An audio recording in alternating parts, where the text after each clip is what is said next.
Good afternoon, one and all. A warm welcome to the session 9 of the FTP. Today's speaker is Dr. M. Venkatesha.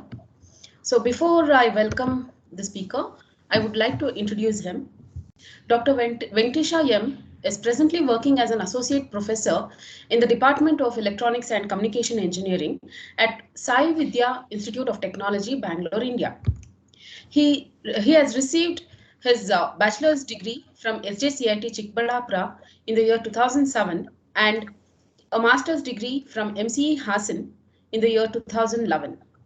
He has obtained his PhD from the Department of Electrical and Electronics, Visvesvaraya Technological University, Belgavi, on the topic entitled Design, Modeling, and Development of Optofluidic Channels for Biosensing Applications in August 2020.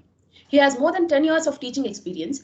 He has many reputed publications in his credit, including 5 SCI or SCIE journals, 15 Taiwan conference proceedings, and 2 patents.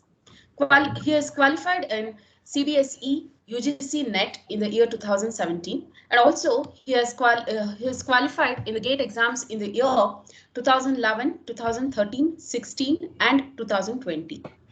Elevated to senior member IEEE and one of the Exicom member in IEEE Photonics Society, Bangalore chapter. He is a reviewer for reputed journals and conferences such as Journal of Nanophotonics, IEEE Connect, etc. His current research interests include silicon photonics, photonic crystal fibers, optoelectronic devices, and photonic sensors. I welcome you to the session, sir. Thank you for your welcome, madam. Am I audible to everyone? Yes, sir. Over to you, sir.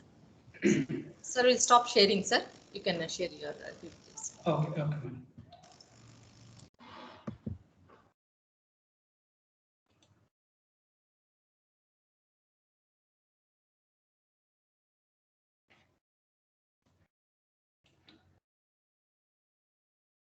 So, I think my screen is visible to everyone. Yes, sir. Please continue. Yeah. Thank you, madam. Thanks for inviting me as one of the speaker for this Atal FTP. Thank you, Triveni, madam. So, I personally thank my research supervisor, Dr. Narayan K. She always motivates me to learn many things and to publish some of the papers in very good journals. And I also thank Dr. P.C. Shrikant, HOD EC, Malnad College of Engineering, for giving me this particular opportunity. Good to note that I am one of the alumni students of Malnad College of Engineering, Hassan. So I completed my master degree in Malnad College of Engineering in the year 2011. So in today's topic, so I will be giving some hands-on training on simulation and modeling of some of the simple structures and photonic structures using numerical FTTT. So before starting the actual tool, so let us give some brief introduction about the FTTT. So then we can take up some one of the example. So this session will be, especially it is very helpful for the beginners. So those who already learned the numerical FTTT, so it won't be useful much, but it will be very useful for the beginners and the research scholars who are really interested to work on the develop some models based on the photonics applications. So these are the outlines of my today's presentation. So I will be giving brief introduction to numerical FTTT. And so whenever we talk about the photonic solution or solution to any photonics circuit, so we will be interested to solve the Maxwell equations, and finally we want what are the various modes that are confined in the any particular photonics structure. So how to take the data, so how to analyze or how to link any data to any particular application, and what are all the various photonics tools that are available which are using finite difference time domain approach. And today we'll be taking one of the hands-on session on especially on the ANSYS numerical FTTT tool. So I will be taking one of the example as modeling of the silicon SOI waveguide and how what are the results that we can extract from by using this numerical FTTT, and some of the applications which are already which we can always link to the any of the sensing applications. So as you are already aware, I think so the FTTD, so it uses finite difference time domain approach to solve the Maxwell set of equations. So here just I have taken some of the content from the internet. So just to make it understand what is FTTD, how exactly it works, and what are all the basic mathematical equations behind developing this finite difference time domain tools. So FTTD stands for finite difference time domain. So it is one of the numerical analysis techniques so used for modeling computational electromagnetic structures. So basically, it is obtained from the Yee's method. So it is a name after the famous mathematician KSE. So it uses Yee's method in the implementation of the FTTD, any software tool. Okay, so these FTTD solutions can be used for over a wide range of frequency, So you can develop the applications in the infrared. You can develop the applications in the near infrared region or far infrared region, or even it in the visible range of the region. So even we can develop applications in radio frequency applications also. So these are some of the standard Maxwell's equations. This already it will be covered in many of the theory sessions. So yeah. So as I told, FTTD uses the central limit theorem. So this is the actual central limit theorem. So it is mainly used for obtaining the computational electromagnetic solutions. So these are some of the basic equations in terms of the magnetic field and the electric field density. So mainly we will be looking to solve any of the photonic structure either to obtain the electric field or to obtain the magnetic field. So if you obtain these solutions by solving the Maxwell equations, so we'll get set of Maxwell equations. So finally we have to solve for what are all the various solutions we will get for electric field, or what are the various solutions we get for magnetic field. So in the three-dimensional coordinate system, so that we have to see this. So this just I have listed the mathematical equations related to the Maxwell equations. Before solving that actual numerical tool, see if you take up the any mathematical problem, so in photonics, so either you will be interested in solving the modes, either it is TE or it is TM. So either you may be looking for the TM modes or you may be going for the TE modes. So if you solve any set of Maxwell equations, so it results with either electric field in the x direction, electric field in the y direction, electric field in the z direction, and its exact perpendicular one. So there are the magnetic fields in the three respective coordinate systems. So these system of solutions we will be expecting. See for any photonic structures, so if you want to solve mathematically by using the conventional mathematics, so it takes too much time for us and it involves a lot of mathematical background to understand how exactly we have to solve the solution for a particular structure, all those things. So to solve this set of Maxwell equations or to give these model solutions for any photonic structures, so we have already the well-known software simulation tools are already available. So we can invest our time in the optimization of the any photonic structure or designing of the any photonic structure. So based on our design, so if we use any of these particular tools, so we will readily we will get what are the solutions for the whatever the photonic structure we are developing on this particular simulation tools. So now, so to explain that FTTD, so your FTTD can be used either it can be in one-dimensional FTTD or two-dimensional FTTD or three-dimensional FTTD. So if I consider one-dimensional FTTD, suppose say if I give the if I excite the photonic structure along the x-axis, okay. So then in this particular case, so you will be getting the field only in the x direction in case of one-dimensional FTTD. Whereas in the other two directions, the fields in the other two directions will be zero. Okay, so if the direction of the propagation in this case, if I consider it as a z direction, so then I have to take, so what is the variation of the modal fields? So with respect to x and with respect to y. So these two we have to solve. So your dou by dou x and dou by will be completely zero because the direction of the propagation in the case of one-dimensional FTTD, we are considering as the x direction. So if this is the case, that is z direction, if this is the case in x and y, we won't be getting any solutions. So we will be mainly getting the solution with respect to the direction of the propagation. So here I can expect two parameters. One is the EX solution and its complementary, so that is HY field. So these two are interlinked. So you will get one of the modal solution as EX with this is variation with respect to time. So you can look out these equations. Your fields are depending on one is the time, other one is on the distance. So we have to solve the system of equations by considering two different variables. One is time, other one is the direction of the propagation, time as well as z. So we are using partial derivative. So because of this reason, we are using partial derivative. What is the variation of the electric field with respect to time? Now it is depending on the its opposite field component, that is Hy. So by using these equations, we can get the solutions for Ex and Hy, which are time varying, but they are depending on the variation or the field variation with respect to distance also.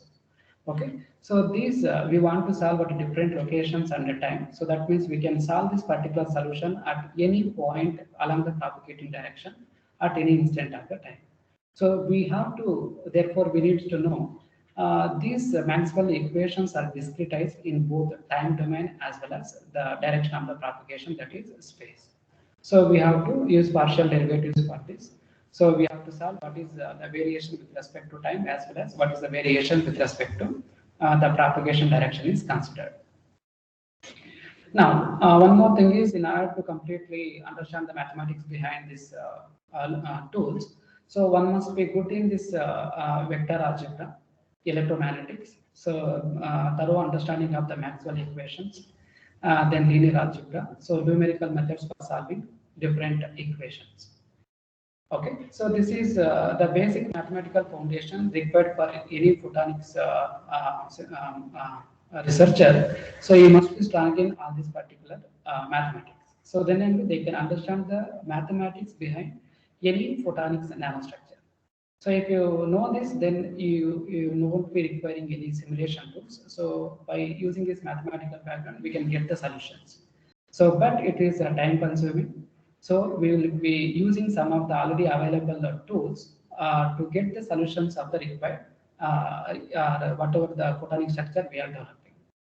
See, apart from this mathematical background, so any researcher on the photonics, so they must be knowing what are all the material properties and what boundary conditions they must use for the whatever the structure they have developed.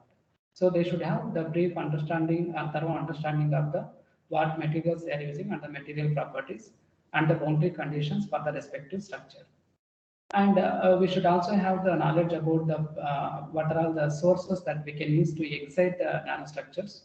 So in many of the tools, they may use either plane wave source or dipole source or Gaussian source. So some of the light sources that are inbuilt in the tools that we can use. So we should have some of the knowledge on the various optical sources also that are can be used as one of the exciters in the simulation tools. So these are some of the simulation tools that I am listing here. So one is the Lumerical. Now it is renamed as ANSYS Lumerical. So ANSYS and Lumerical has tied up. Now it is this software is renamed as ANSYS Lumerical. So this ANSYS Lumerical. So this is the academic license we can purchase from the ANSYS itself.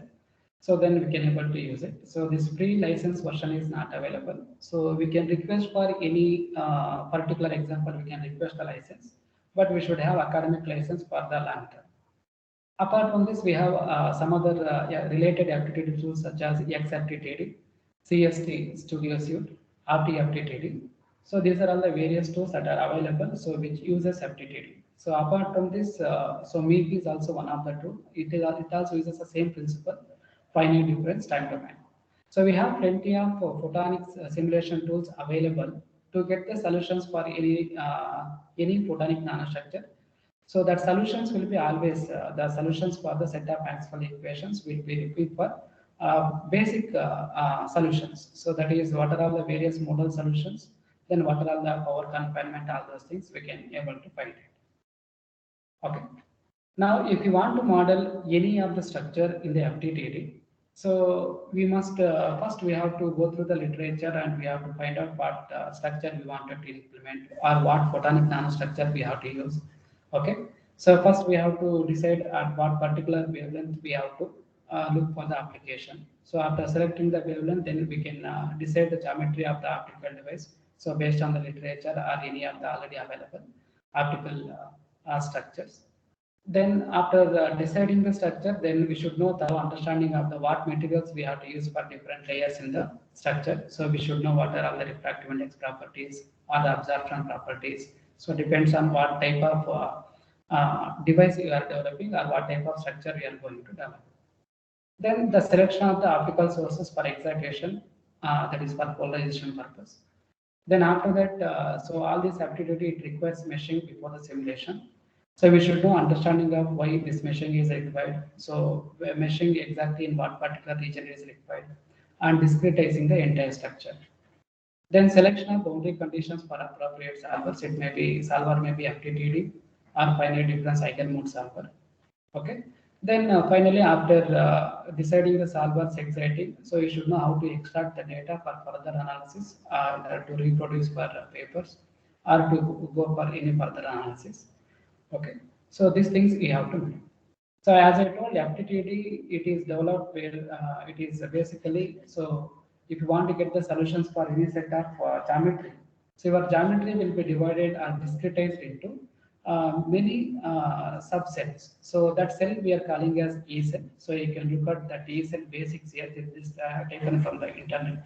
So just to, we are discretizing the entire complex structure into small groups by doing this particular meshing process. So after meshing, the entire structure will be divided into small units so that you will get the accurate solutions for the all the modes whatever we are expecting, either it may be TE or TM.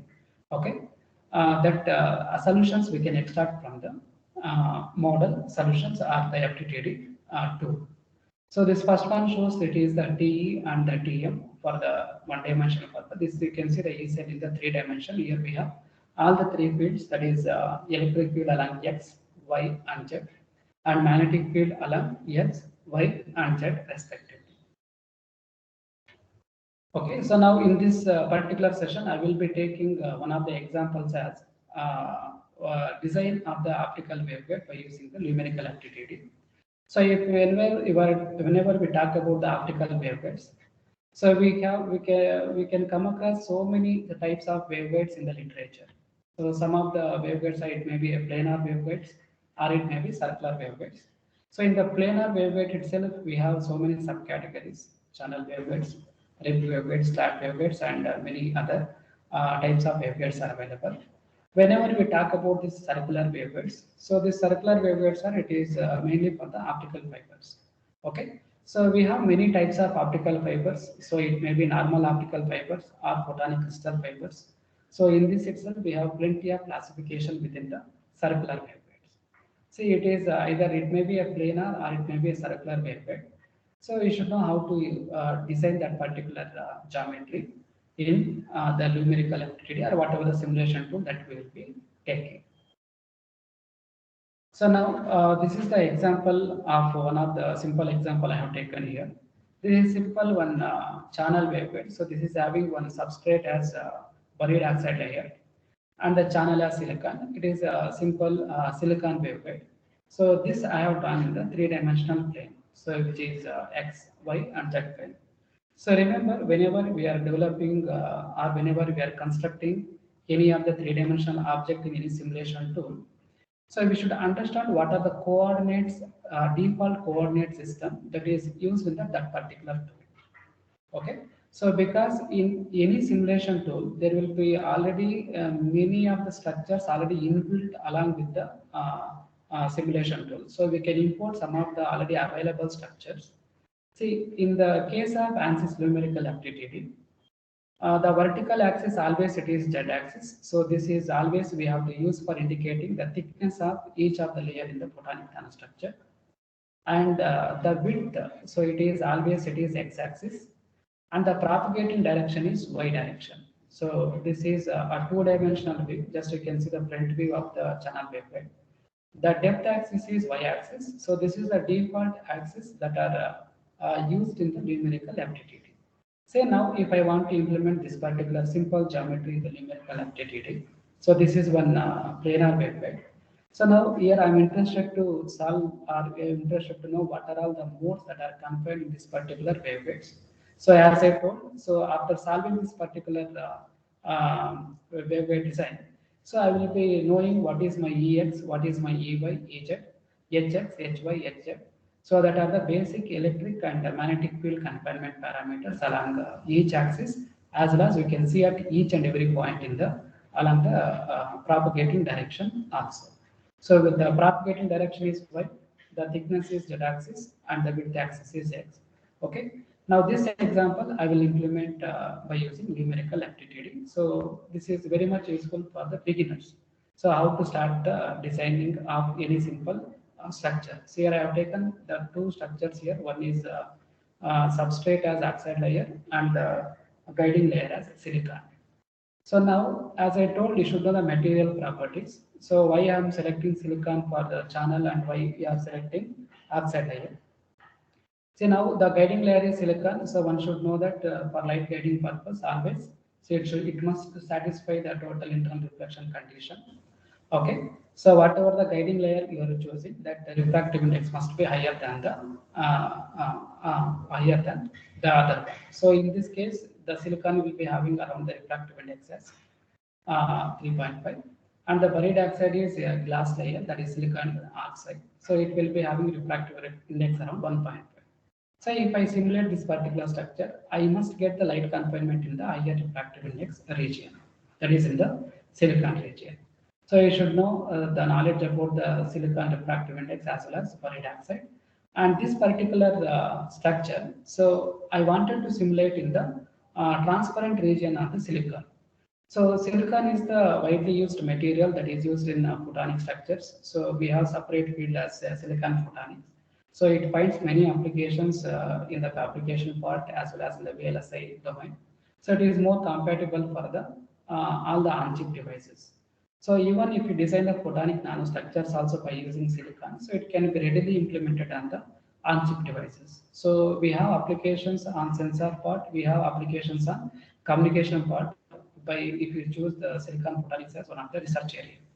Now in this particular example, so I am selecting the wavelength as 1550 nanometer because at this particular wavelength silicon is completely transparent. So its refractive index is purely real. So and the imaginary part will be almost zero. And the silicon dioxide also it is transparent in this particular wavelength. Okay, so one should know that the silicon is optically transparent only in the near infrared region, whereas in the visible spectrum, so it is having real as well as imaginary. So we cannot use silicon in the visible range applications. Say if you are developing any photonic structure from 400 to 800 nanometer, I cannot use silicon as a transparent medium in this particular wavelength. So for that particular case, your silicon will act like a absorbing region. So you won't get any confinement in the silicon. Instead, you will get high losses in the silicon region. Okay. So in this particular example, I am taking silicon height as 220 nanometer. The width of this particular channel as 500 nanometer. So this is a three-dimensional view of the simple SOI waveguide. So in its two-dimension, I have written here. So whenever you want to develop the model, so from this particular three dimension, so you have to know only the front view of the entire structure. So I can see from the front view, I can see what is the width of the waveguide. It is 0 to 10. I have taken 10 micrometers. The height is 2 micrometer for the buried oxide, and above that I have to place the silicon material, okay, which is having a height of how much 220 nanometer. Then I can select the propagating length, that is y, that is depending on whatever the length I wanted to use. So that length can be anything, propagating length, but this initial, that width and height we have to properly decide. Okay. Yeah. So now let me start with the hands-on session on this particular by using numerical FTTD. So this geometry you should know. Whatever the geometry I have shown here, same structure I am going to implement. Okay. So here the structure shapes whatever I am using. The shapes are, one is a rectangular buried oxide layer and one more is a silicon layer. So let me close this window.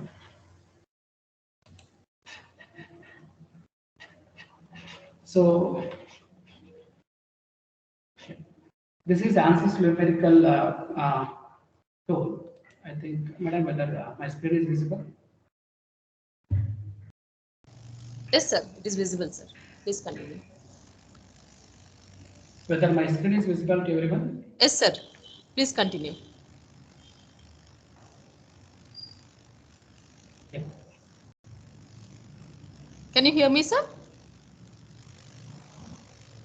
Venkatesh, sir, can you hear me? Is it visible, madam? Yes, sir. It is visible. Can you hear me?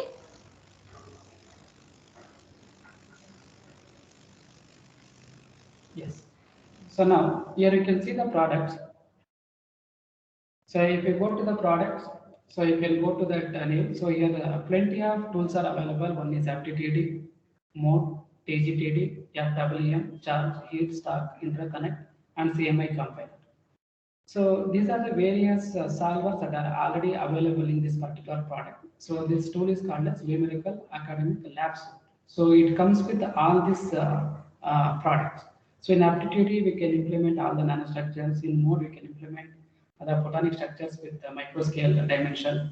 In DGTD, we can go for the modeling still either quantum photonics applications or the atomic level applications. We can implement it in the DGTD. So FEM, all those things are related to the mechanical structures, and charge also some of the silicon devices. So like optoelectronic devices, we can use this charge and heat module. Okay. So interconnect is, it is like piece-wise simulation for the electronics. So here already the ready-made modules will be there. So we can implement any of the communication circuit, optical communication circuit using interconnect, and we can check the results. And as I told, this license is academic lab suite license. So this trial we can download it for the 1 month. Okay, that too for the requested examples. So if we click the examples on any example, suppose say if we are not having any license, so there is an option called as obtain license here. Since we are already having an academic license for 3 years, so it is already activated. Say if you are a beginner, then you can obtain license. You can click this one. Then you have to log into the Ansys Lumerical page. You can create your account on that particular example license they will give, and you can study that particular example. And if you want to modify it, and you can modify, and you can use the respective module for exactly 1 month. So here, if you download this particular example, they will give access for FTTD, and one more is charge, because in this example they have used one is the FTTD for optical simulation, and one more is the charge for electrical simulation. So this Ansys Lumerical we can use for obtaining the optical solution, as well as the movement of the charges like heat, electron density, all those things we can find out by using the respective modules. Various modules are there. Now, the example what I consider is, it is a purely optical structure. So I am interested to solve the modal solutions for the silicon waveguide. So now here I will select the mode option. So go to new, select that modal solution. So then this is the window, blank window that I am going to get. Okay. So here you can see the layout of this particular Lumerical FTE window. So here it will show default 4 windows. One is the XY view. So these are all 2D. One is XZ and YZ. So these 3 views are 2-dimensional views. And this one, the rightmost top one is the perspective view. Here you can see the 3-dimensional model of the whatever the structure we are developing. Okay. So now the example what I consider is that is one silicon channel waveguide.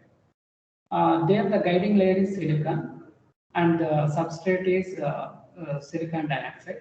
So the geometry we should know. The geometries both are rectangular. So first I can select that rectangular shape, and I told so if you edit the geometrical properties. So first thing is I have to give what is the dimensions in the x direction, y direction, as well as z direction. As I told in the beginning itself, so whenever you want to develop any of the model, so you should clearly know about this particular geometry. So which is my x-axis, what is y-axis, which is z-axis. In our design, so wherever if you want to design any complex structure or a simple structure, this layout you have to draw in any of the route. Okay. So now I can clearly I can say the x-axis, it is starting with minimum 0, and I have taken the width up to 10 micrometer.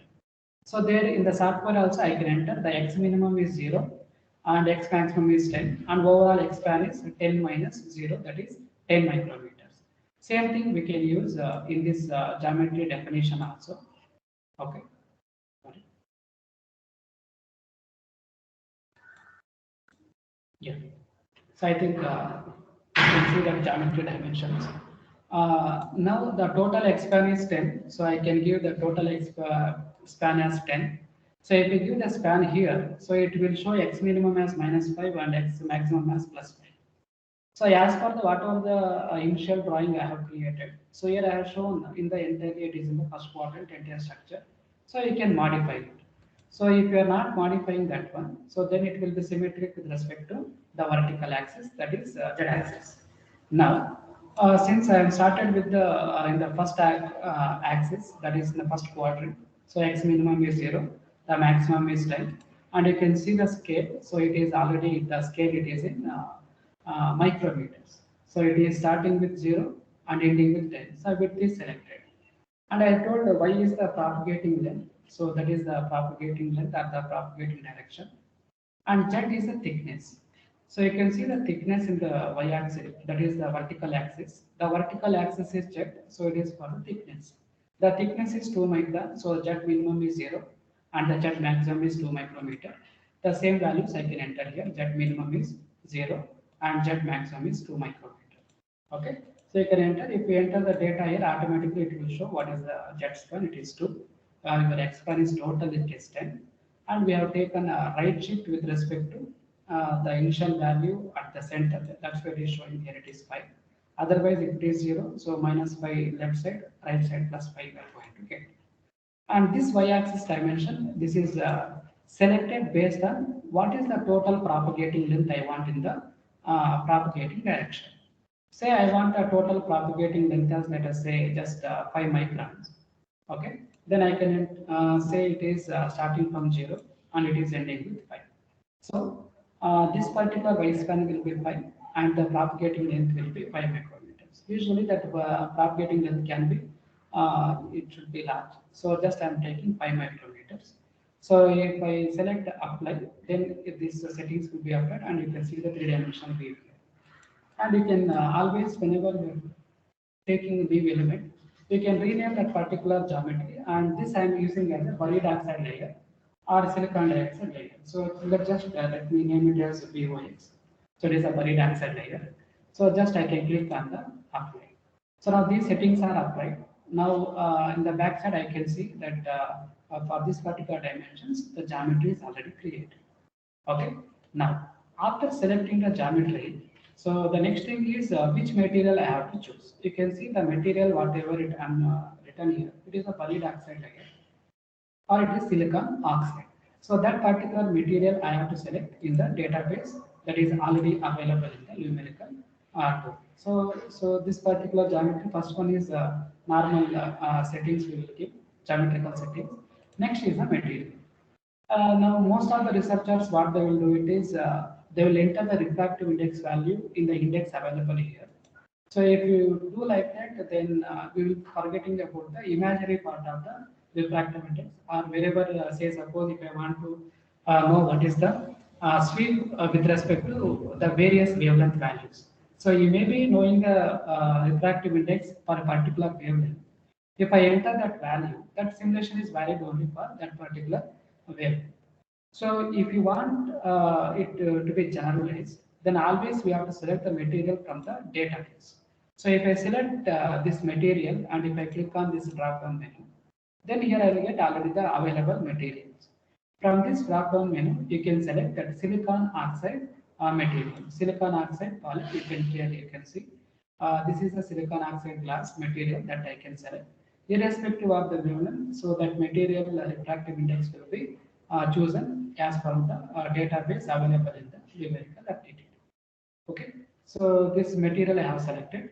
Then this dimension, these settings we are not disturbing, and graphical rendering it is only for the appearance. Say if you want to import that 3-dimensional model, then you can give this override parameters like transparent. Say if I give this one as 0.5, okay. Then if I apply, then only the visibility will be changed. So like glass is almost it is transparent. Okay. Then this transparent or this one you can give. So this transparent one means it looks like a solid. Say if it is like around 0.3, 0.4, it looks like almost one transparent material. Okay. So this settings I can apply and select OK.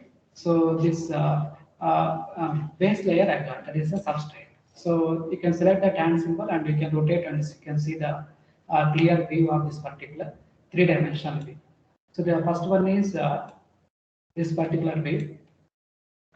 This is the XY wave, two-dimensional, and this is perspective wave, 3D wave. So I have selected this. I have given some transparent settings, so it looks like one transparent material now.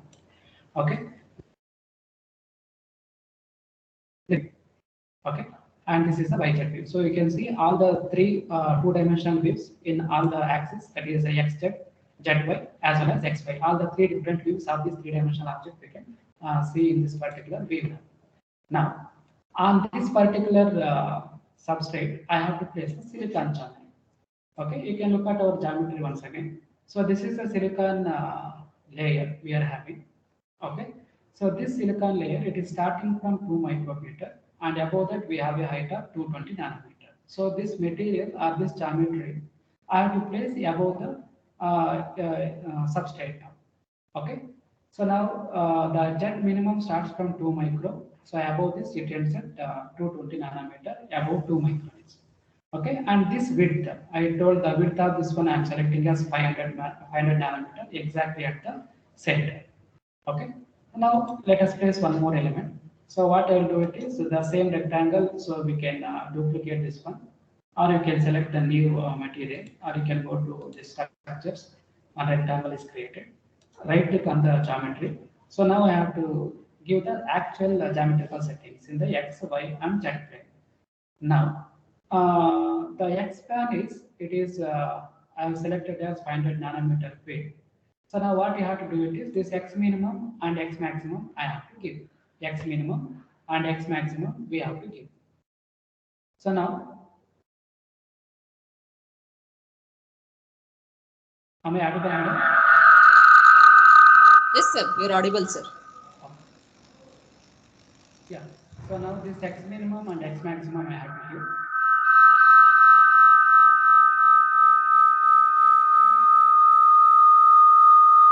Sir, please keep the device little bit far, sir. If the device are nearby. So now this silicon, it is exactly at the center. So you can see the midpoint of 0 to 10 is 5. So now the width is 500, that means it is 0.5 micrometer. So from 5 right side it is 0.25, the left side it is 0.25. So as usual, if I give the X minimum and X maximum for this geometry, so your X minimum will be 5 minus 0.25 micrometer, that is 4.75, and X maximum will be 5 plus 0.25 micrometer, that is 5.25. So that settings you can give here, that is 4.75, and it is 5.25. 5.25. So the difference will be you are going to get the total X span of this particular layer, it is 0.5 micrometer. That is the width I am selecting. So now you will get this particular geometry exactly above this particular layer and at this exactly center with the width of 0.5 micrometer. Now let us choose the same Y. This one is Y is the propagating direction.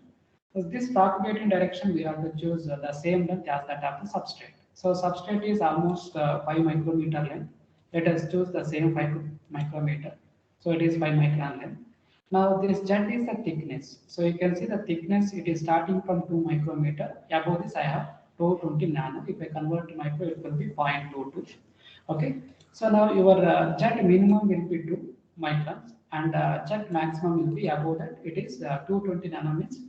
It is 2.22. So you can apply this. Then that particular channel waveguide we can see in the three-dimensional view. Okay. So now the settings are applied, geometrical settings. Okay. After that, I have to choose the material. So now the guiding layer, whatever I am choosing is silicon. Don't enter the refractive index in the index available. So you have to choose the material from the database. So then only the topical properties will be taken from this particular property database. Okay. So now here we have to search for silicon. Here you can see the same compatible element, silicon poly, and even substrate also I have taken as silicon SiO2 poly. So you can select this, apply, then that particular material is applied now. So there is no settings for rotations and a graphical rendering. Let it be a solid. Silicon looks like solid. Let us not change the transparency of this particular video.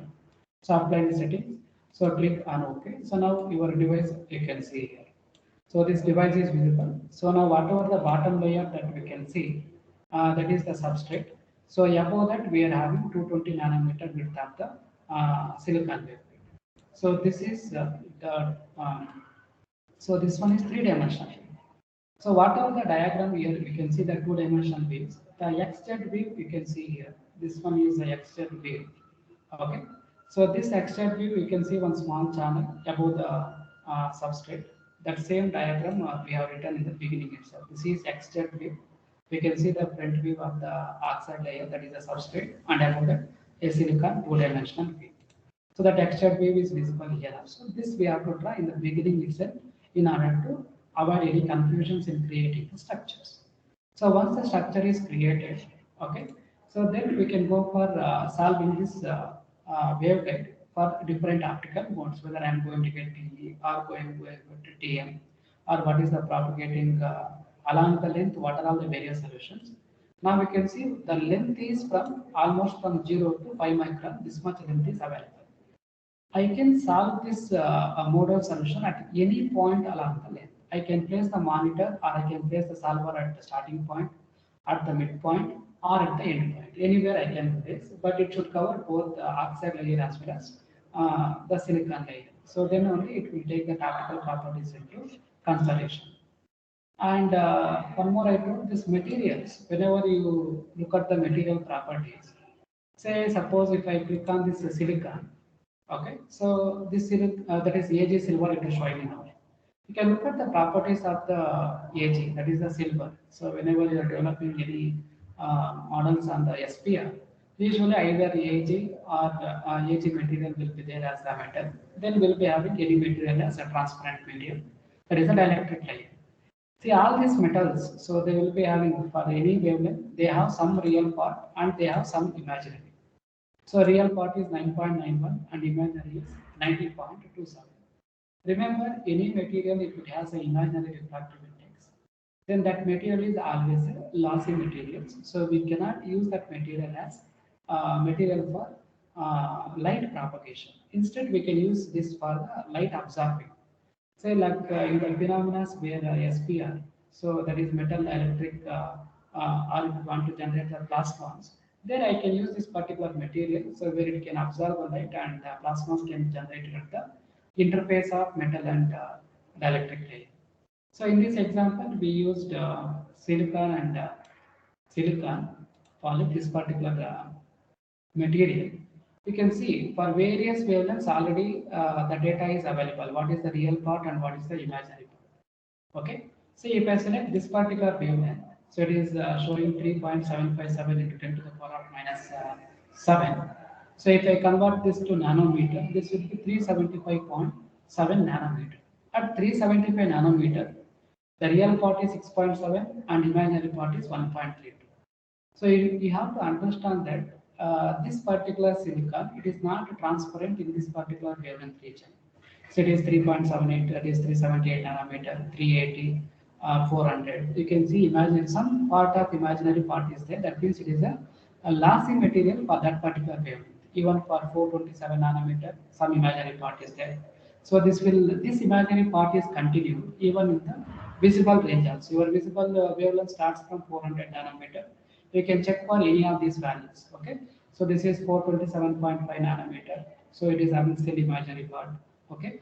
So even in that red wavelength 660 or 670, so still imaginary part is available. So this will be continued still the near infrared, that is up to 1.127 micrometer. That means 1127 micrometer. But from 1.144 onwards, the imaginary part is completely zero. So this is the reason why silicon must be used after 1100 nanometer. After 1100 nanometer, the imaginary part is completely zero. The imaginary part is completely zero, and we are working at 1150. It somewhere it appears between 1.532 and 1.6. They have interpolated some of the values here. At the selected wavelength 1.532, you can see the real part of this particular material index is 3.4784. Imaginary is completely zero. That means this material is completely optical transparent. Even if I look at the model solutions also, then if I observe the last parameter, the last must be completely zero because the beta parameter, this is the imaginary parameter, is completely zero. So we're having purely real part of the refractive index. Okay. So based on this, you can take the any refractive index values for any material from this database for any of your literature purpose or for simulation purpose also. And whenever you are selecting from the material database, if I go for sweep analysis from, say if I go for a sweep analysis of the any parameter, any optical parameters, the entire transparent region, let us say I want to select from 1.2 micrometer to 1.6, I can give that sweep parameter. If you have selected the material from the database, all these refractive index values will be fetched from the database itself. Then we can get the accurate values. So even for if you want to look at what are all the variations in the optical parameters in the visible wavelength, still you can simulate. You can see the effect of imaginary part in the optical properties. So that properties we can see now. And whereas one more material is silicon dioxide we have considered. This is the glass region or buried oxide layer. So for this one, it is completely transparent in some wavelength range. So this wavelength you can see 7.042. So it is almost zero refractive index. And this is where we are working now. So it is in between 1.529 micrometer and 1.66. Imaginary is completely zero. So this glass layer or silicon dioxide, it is transparent in both the infrared region as well as in the visible range also. You can look at 365 nanometer. This is 3.65 10 power minus 7. At 365 nanometer also imaginary is zero. Okay. And even at 678 nanometer, still imaginary is zero. And even in the infrared also it is zero. So you can give an option that the silicon dioxide, you can use it as a substrate even for the structures at the visible wavelength and the photonic structures at visible wavelength as well as infrared wavelength. This material always we can use as a substrate or the guiding layer in order to design the photonic structures. Okay. So just I close this. This imaginary part will decide whether it is a transparent or optically non-transparent. So this glass is completely transparent in visible as well as infrared wavelength region. So now, for this particular structure, I have to go for the model solution. So we have to go for the simulation. So here I have to go for the mode solver. Okay. So this simulation region or this FTE eigenmode solver, we can look at the settings. As I told in the theory part, so these solutions are both time as well as space dependent. Somewhere here I have shown. The solutions, whatever we want to solve the set of Maxwell equations, we have to solve at different points along the structure with respect to time. Okay. So now the propagating direction, whatever I have chosen for this particular structure, the propagating direction is y. We have from 0 to 5 micrometer. So I can place this this FTE solver at any point along the y-axis. So along the y-axis. So I have to place this particular monitor to solve anywhere from 0 to 5 micrometer along the depth axis. Now that means your FTE solver must be, so it should cover entire ZX plane. So if it is covering ZX plane means then you have to select what type of solver, whether you want 2-dimensional solver, 3-dimensional solver, or where exactly you have to place it. So that settings we have to adjust in this particular FTE solver. So right click on this FTE solver. So first thing is we have to select whether it is which type of solver we have to select. So by default, whatever the simulation photonic structures we are taking, so this entire simulation, it will be at the standard room temperature, 300 Kelvin. So if you want to change this depending on your literature, so you can change this if required. Otherwise, you can retain this 300 Kelvin as it is. This is standard room temperature. Okay. So first thing is I have to select a solver type. We have many options here. So as I told in the theory, so we can go for one dimensional FDTD, two dimension 3D. So you can select whether you want only in one dimension, two dimension. So look at the geometry. It is a three-dimensional geometry now, three-dimension, and your structure is designed in the ZX plane with the propagating axis as Y. So now I have to place this particular solver. Solver must be normal to y direction, and this must be in the XZ plane. Okay, so that particular solver I have to select. Here they have shown whether it is normal to x-axis, normal to y-axis, or normal to z-axis. As per our design, so this normal direction will decide the direction of the propagation. So we have selected the y as the propagating direction. So I will select 2D y normal so that this particular FD solver it covers ZX plane. Okay, ZX plane. Okay. So now background material index. So this we are not changing. So let me keep the entire object in the free space. So with the refractive index as refractive index of the free space, and here it is 1. So this we are not disturbing. Say if you are designing any of the biosensing applications, only in those cases some literature reviews, so they will give an option that say suppose I want to analyze the background index as any of the fluidic material index, then that respective index you can give. Then this outside layer will act like one more optical medium. Okay, so that is based on the what refractive index you are giving. Okay, say if it is RBC or blood, so it may be 1.33, that index you can give. Then that means you are keeping your photonic signature on that particular environment. Now it is we are simulating in the free space domain. Let us see what are the various solutions we are going to get. So first I have selected this particular 2D binormal. We can apply that setting. Then that particular solver, it will be normal to Y, and it will cover Z as well as X. It will cover completely Z and X. Okay, that can be seen in the three-dimensional view also. Okay, then after that I have to define. So whether I should, what is the exact dimension it has to cover. So as I told, we have to find the modal solutions with respect to the space as well as time. So I wanted to know what is the solution of this particular waveguide anywhere in the y direction from 0 to 5. So you can see that y value is fixed. A single value I can give, only here I can give that value. Now the total y span is 0 to 5 micrometer. Say I want to place exactly this solver at the center of this particular propagating direction. So 0 to 5 midpoint is 2.5. So that 2.5 I can give and I can apply. So this will be placed exactly at the center. So X span we will be taking the complete width of the waveguide. So the base layer, that is the paradoxal layer, it is starting from 0 and ending with 10. So complete dimension, let us take. Okay, and this Z. So your complete dimension of the structure, it is starting from 0, ending with 2.22. Still, if you want to consider the cover layer also, that is the background layer also, if you have changed the refractive index, so you can give somewhat higher than the 2.22, or if you are restricted to only the actual this particular structure, then I can give Z minimum as 0 and Z maximum as 2.2. That same settings I can give in this particular settings. Okay, this is Z minimum is 0 and Z maximum is 2.2. So if I apply this setting, so it will cover complete structure, whatever the dimensions we have mentioned here. Then here it is mesh settings.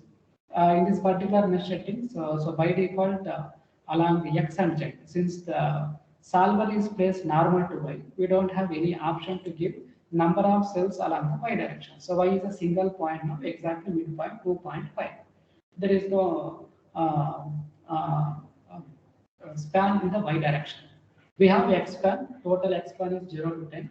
Now that entire X span, we can split up it into many number of subcells. As I told, this solution is based on the dividing cells into finite element, this E cells. So now these cells, you can decide how many you want along the X direction, how many you want along the Y direction. Remember, if the resolution is more, you will get more accurate results. If you divide a less number of cells, then the result accuracy will be less. So now by default there it is 50 and 50. That means your 0 to 10 micron will be divided into 50 cells. So now I can increase this value to get more accurate results. And even Z also. So the Z dimension is from 0 to 2.22. I can increase up to 100 cells along the Z direction. Along X it is 100 cells. So your 100 E cells will be created along the X, even along the Z, and it is simulated based on the Y normal FDE solver. Okay, I can apply these settings and this minimum step size and all. So it is minimum step size. So from one cell to another cell, it is taking 1 micrometer. 1 micrometer is too big.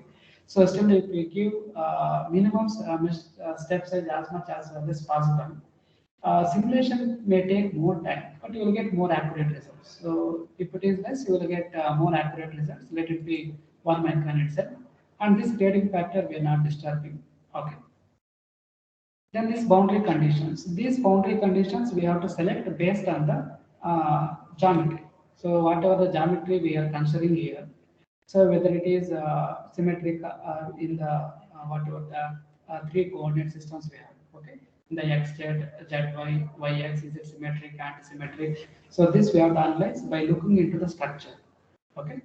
Now it is a simple planar waveguide. So for this we can retain the same settings as it is. So this symmetric settings, solve symmetry on all of the boundaries. So we have these are the boundary conditions available. One is the perfectly matched layer. So if we choose this particular boundary condition, that means you are avoiding the reflections from the boundaries. So it will be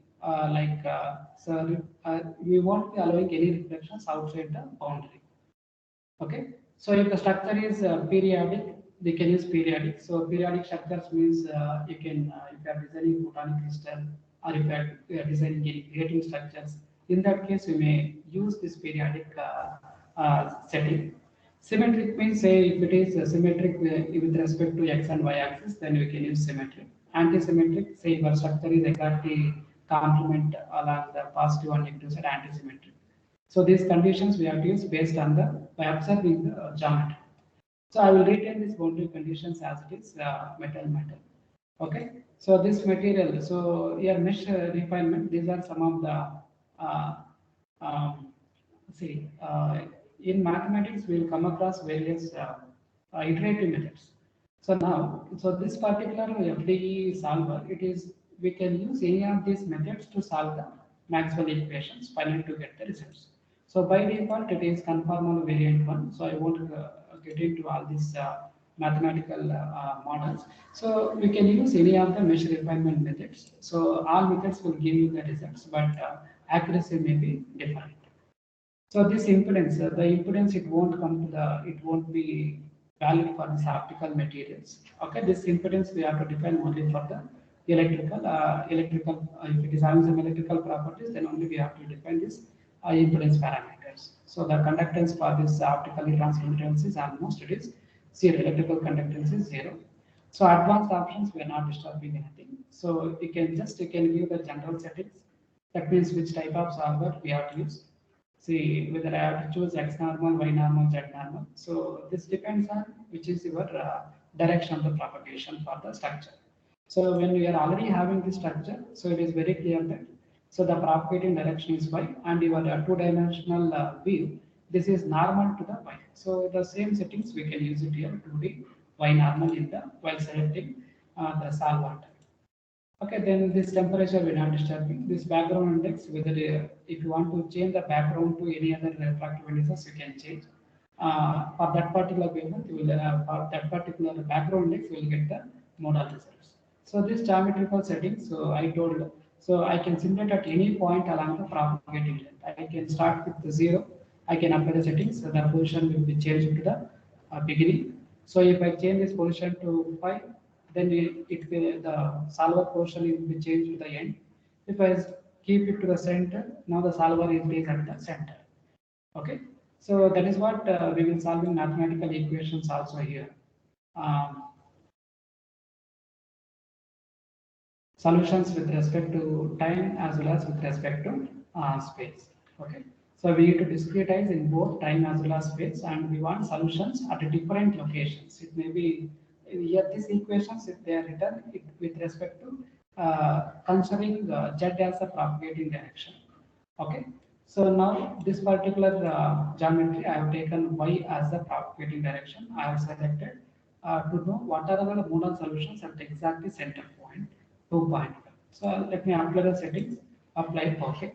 Then I can run this simulation. So only this particular module, that is mode finite difference solver, there is having less number of settings. So here we need not to define any of the further monitor positions or those things.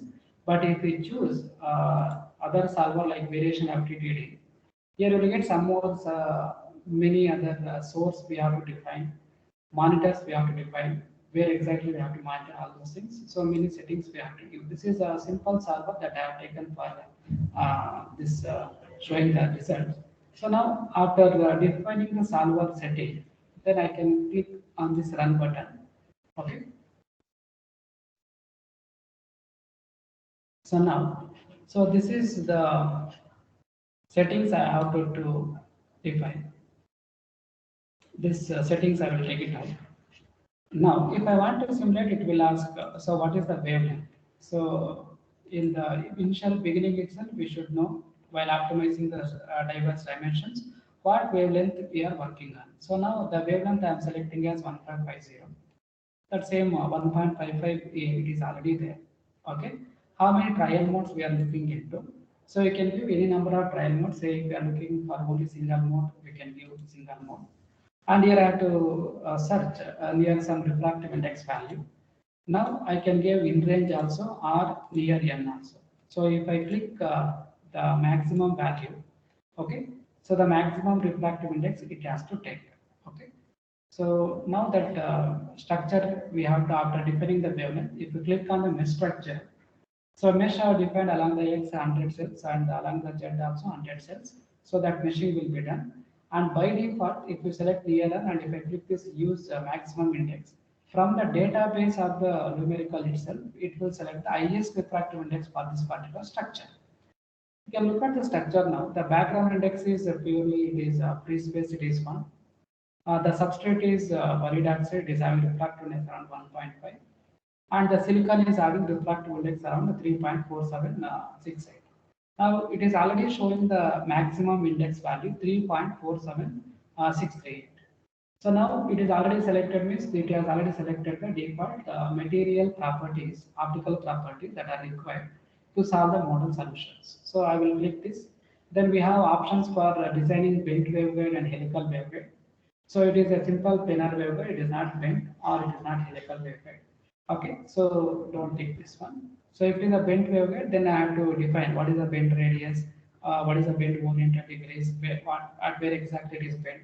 Usually this bent waveguide settings we use to simulate for the circular waveguides for fibers or photonic crystal fibers in order to analyze the losses with respect to the bending of the structure is concerned. So these are all the straight waveguides are simple planar structures. So these settings we won't use it. Now if I click on the calculate modes, so it will calculate the modes and it will show the results. Okay. So now here you can clearly see this. So I will maximize the window. Okay. Now here I have just tried this particular solution for only the single one particular mode. Even here also it will show one particular mode in the result. Now it is results are highlighted here. Now since I have given the number of modes as 1, it has resulted with 1 mode. The effective index it is showing as 2.838155. The working wavelength whatever I have chosen is 1.55.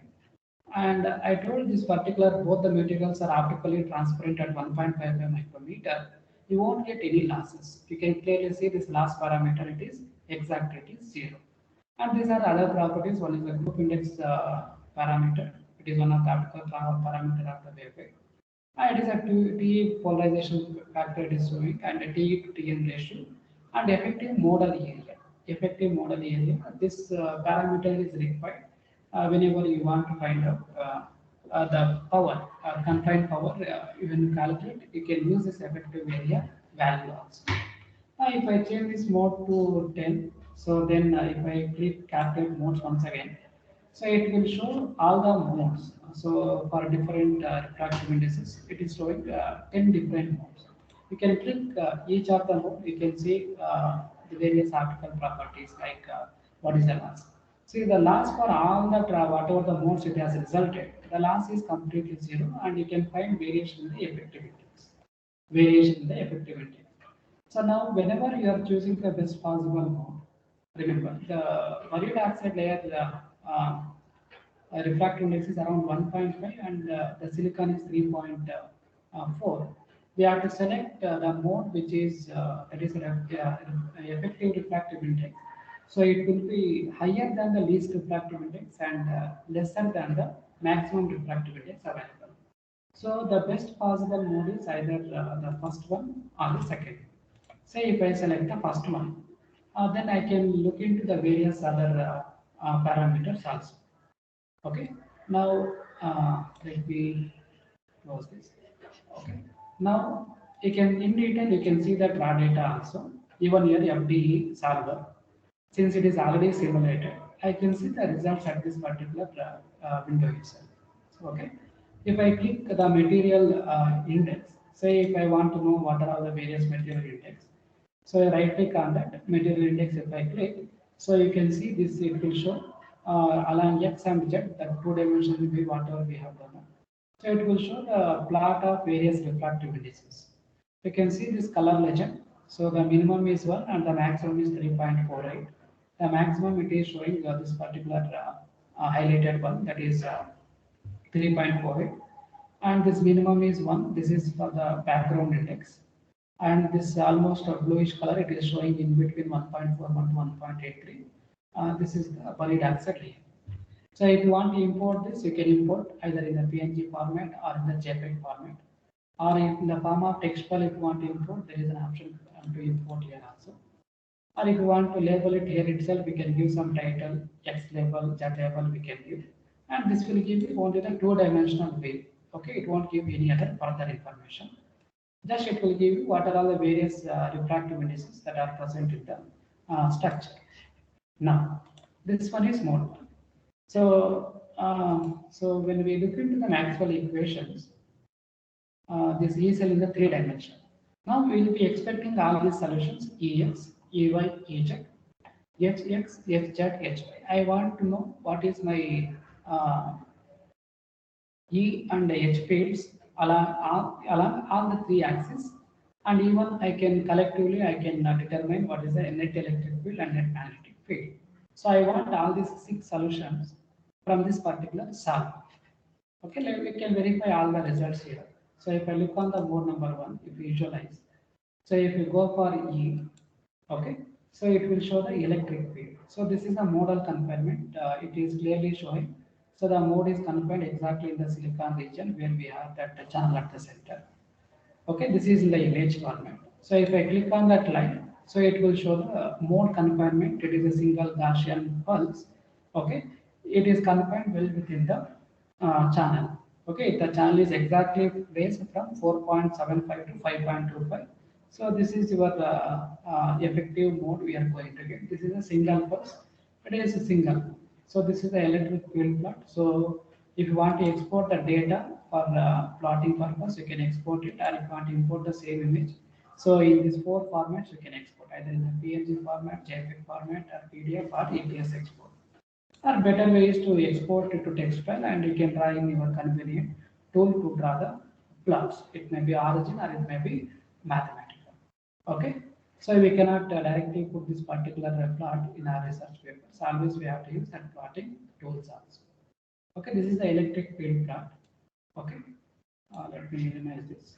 Similarly, I can visualize the magnetic field E, H, and this is the product of these two. So your electric field is volt per meter, the magnetic field is ampere per meter.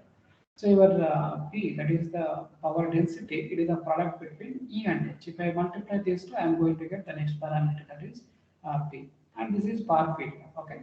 So if I look at the magnetic field, so this is the magnetic field. Your y-axis is now ampere per meter. So I can look that I can visualize that two-dimensional plot also. It is also a single mode.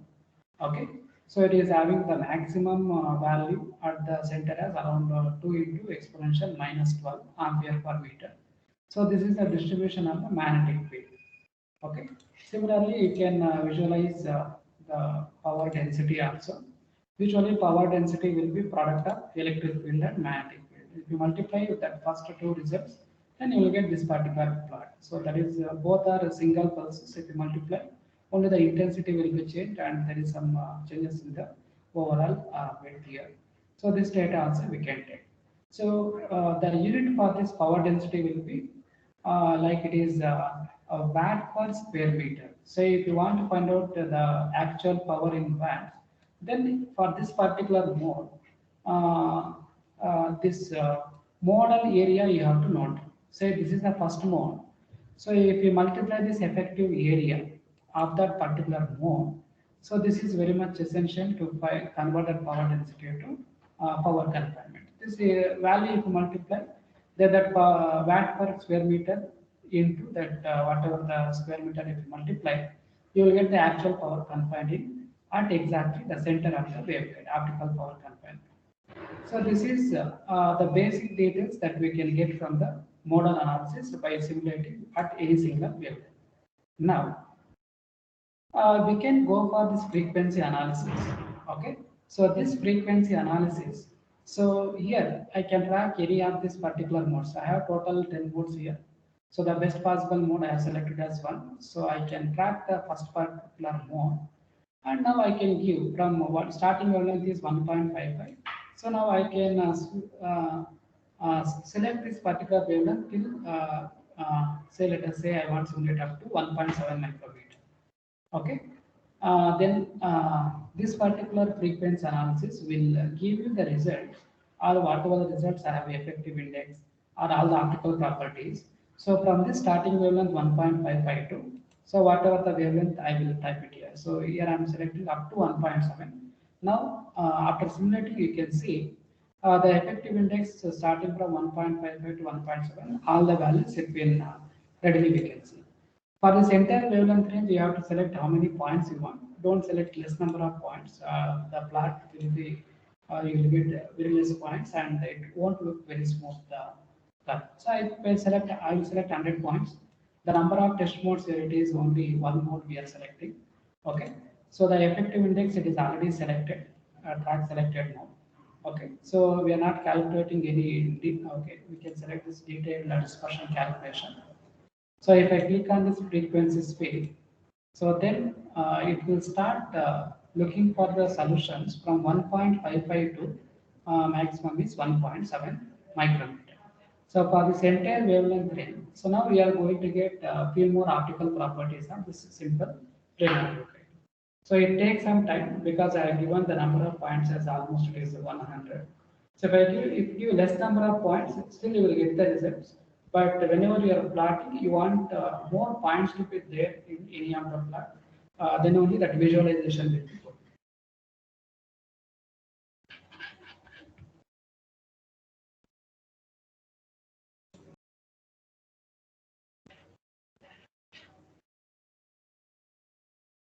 Am I audible, madam?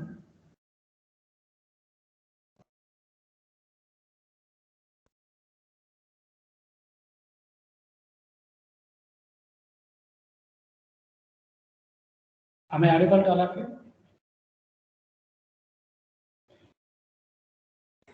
Yes, sir, you are audible. Yeah. So now, so from this frequency plot, so just you should know what are all the various parameters we can extract from the frequency plot. Okay. So this is just very next to modal analysis. This modal analysis for the single wavelength, you will get the modal confinement E field, H field, and power density, all those parameters. In the frequency analysis, we can sweep the wavelength from the starting wavelength to any required wavelength that you can choose it. Okay. Now, if I click on the frequency plot. So now you can see all these results. So one is effective index from the starting wavelength 1.55 to 1.69. Even you can see the loss unit is decibel per centimeter.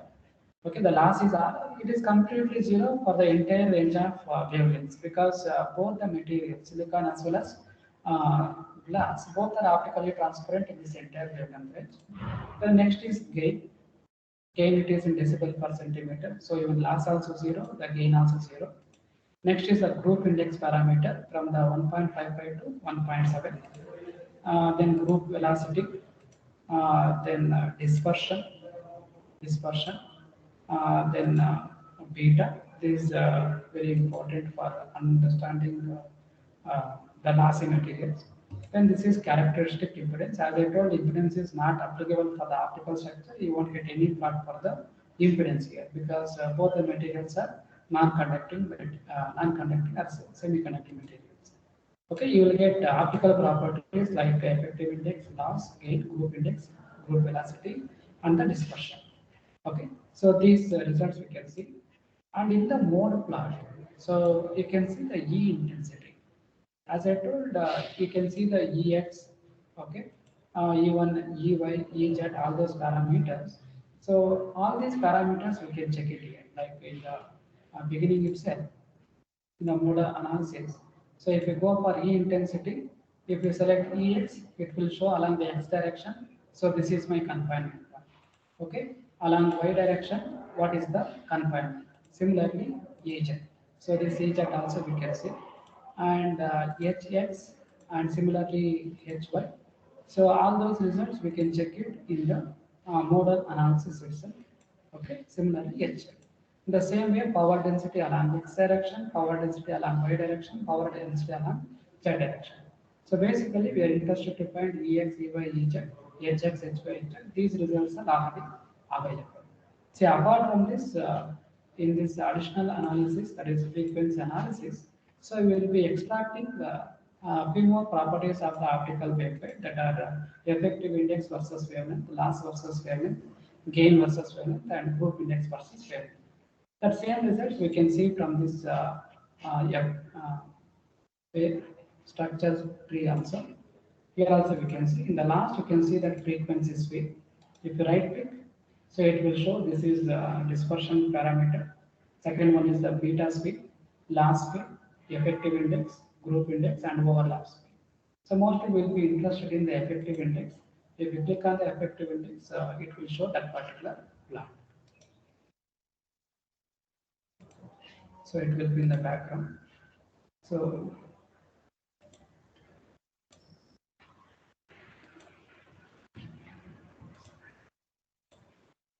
yes, so these are the parameters that we can extract from this model solution. So you'll get all the modes, so which are confined along all the three dimensions like HX, that is EX, EY, EZ, and HX, HY, HZ, and power density along all the three axes. Okay, and the net electric field, magnetic field, and the power density. And this mode effective area is required to convert that power density into power. So if you multiply effective area with the power density, then you will get the results in watts. Okay. So this all these results we can obtain. So now say for this one, say in the simulation region, I told silicon is not transparent in the visible wavelength. So say suppose if I have this structure, if I want to simulate in the visible wavelength, let us say it is 600 nanometer. 600 nanometer means it is 0.6 micrometer, that will be 600. Then you can see there is a lot of variation in the these results, like especially the last parameter. So now for the infrared wavelength 1.55, it is showing loss is almost zero. The moment I change the shift to the working wavelength of 600 nanometer, your substrate is optically transparent, whereas the silicon is non-transparent region. Say suppose if I do that mesh analysis, it will select wavelength for that particular 600 nanometer. The highest wavelength is for silicon. It is showing 3.9 at 600 nanometer. If I click on the calculate, you will get the modes. Okay, but you can see the loss parameter. So the loss is the first one. It is showing 23,803 decibel per centimeter. Effective index you are getting with real part as well as imaginary. For all the modes you can check. it is showing both real as well as imaginary. That means your wavelength, that is the whatever the Fresnel waveguide is there. This waveguide is not a transmittive. So instead, the complete optical power will be absorbed by this particular silicon itself, and the propagating length will be as per the loss in decibel per centimeter. Even it cannot travel even for 1 nanometer also. It will be completely lost in the material itself. So it won't be propagated even for 0.1 nanometer also. Okay. So you can see the group index also will be having real plus imaginary. Effective index also it is real plus imaginary for this particular wavelength. That means we cannot use a silicon at the visible wavelength. Okay. So that last curve also you can see here. So in the model analysis, so if you look at that last, so there is a edge field confinement. Everything is there, but the field confinement itself it is not there. Earlier we used to get one single Gaussian pulse. It is well confined in the silicon region, but here there is no confinement we can see. Okay, so this confinement is almost it is zero, and we won't get any propagation of the light in this particular case. So if you want any transparency, then you must change this wavelength to the transparency wavelength of the silicon itself. Okay. So by this, I will end my talk here. So I have taken a simple example to demonstrate how best we can use this numerical tool to develop photonic structures. It will mainly helpful for the beginners. So those who are already very good in this using FTTD, we can do any complex structure analysis, many more parameters we can extract by using other solvers. Okay. So participants, if you have any doubts, any questions, you can ask them. Thank you, madam. Thanks for giving an opportunity to present in your FTP.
Hello, sir. Hello. Hello, Dr. Venkatesh, sir.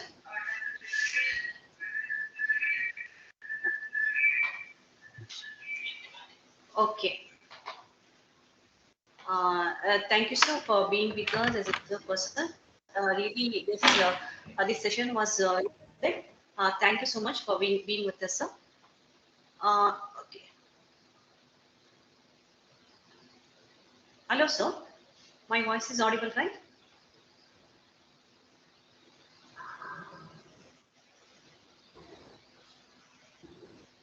Yes, ma'am, your voice is audible. Am I audible, madam? Yes, sir. Yes, sir. Okay.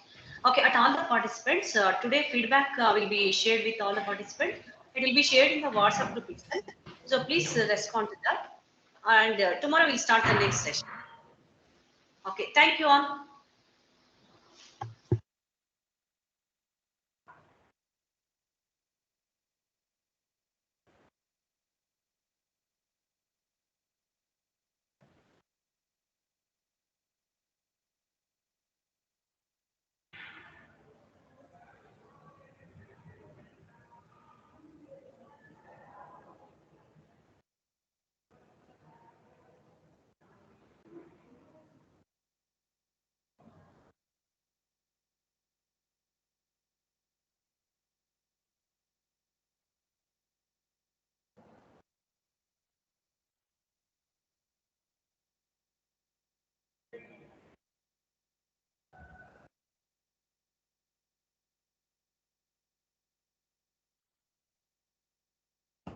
Madam, am I audible, madam? Hello.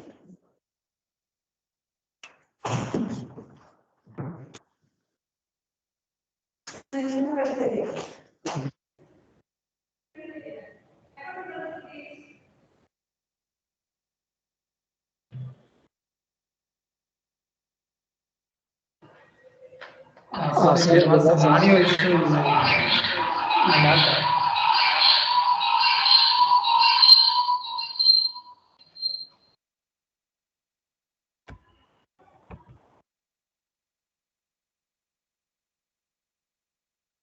Triveni, madam, it's Venkatesh, sir.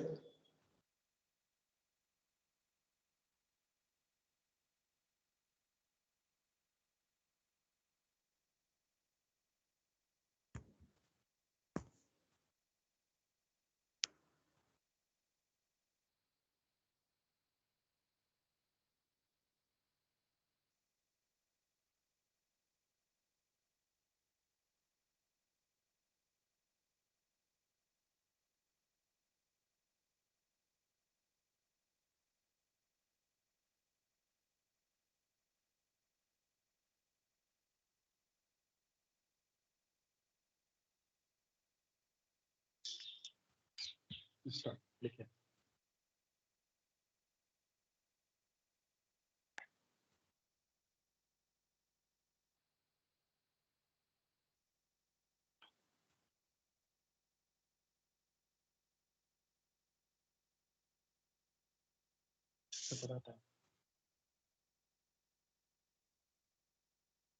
Wait a minute.